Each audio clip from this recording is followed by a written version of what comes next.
key to a good plant is a fertile soil.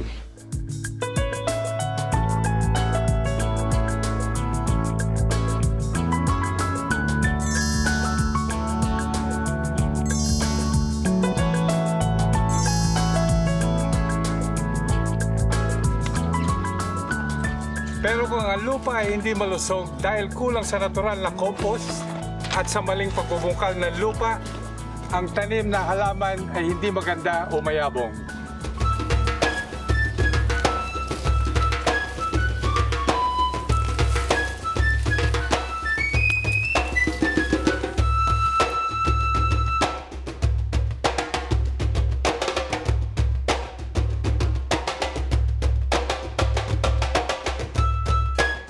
Isa sa pinakamagandang solusyon ay ang paggamit ng hypercompost at hyperinoculant.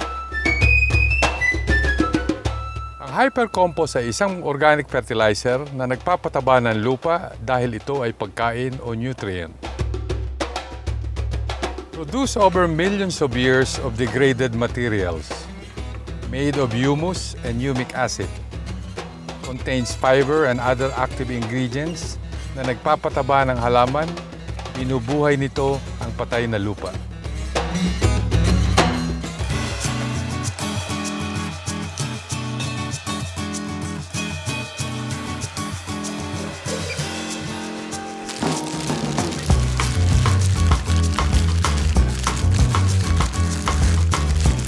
Tapos lalagyan natin ng 2 kutsara nitong hypercompost sa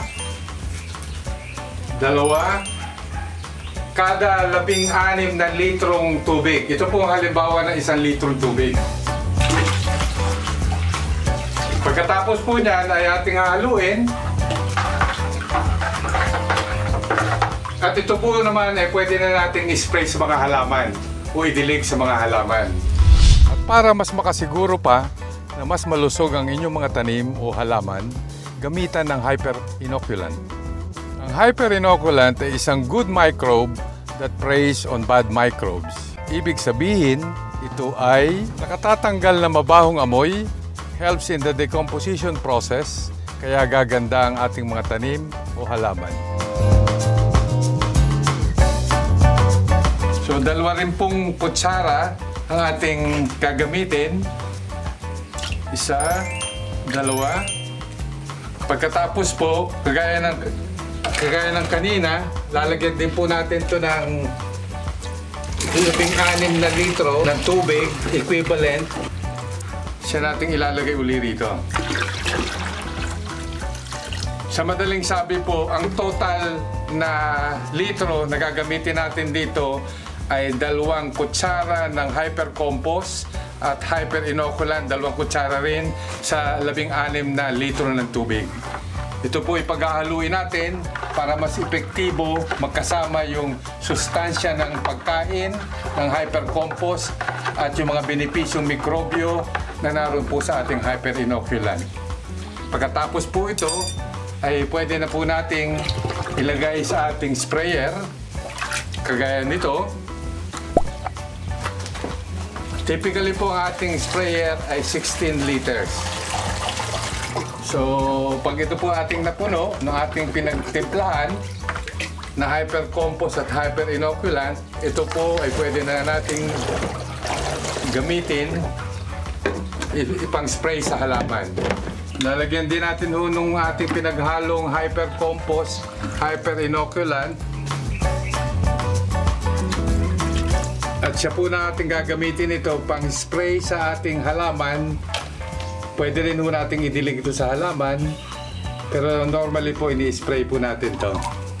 So kagaya po natin ito ho ay ating seedling ng talong. Para ho laging gumanda sila, lalo silang gumanda, ini-sprayan po natin ito.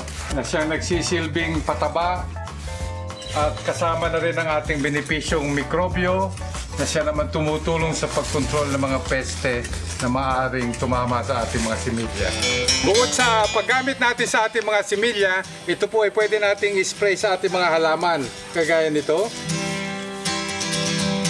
Para pumasok po yung sustansya sa ating mga dahon.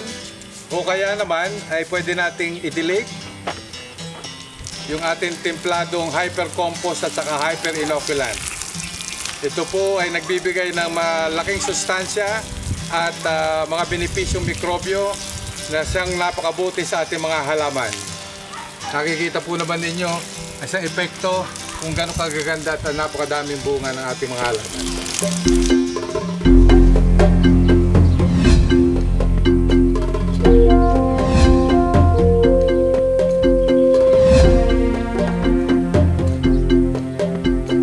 Remember, the living soil is the key to good food, good health, and long life. Hyper Compost at Hyper Inoculant, Pro Life, it's everything you need for healthy plants.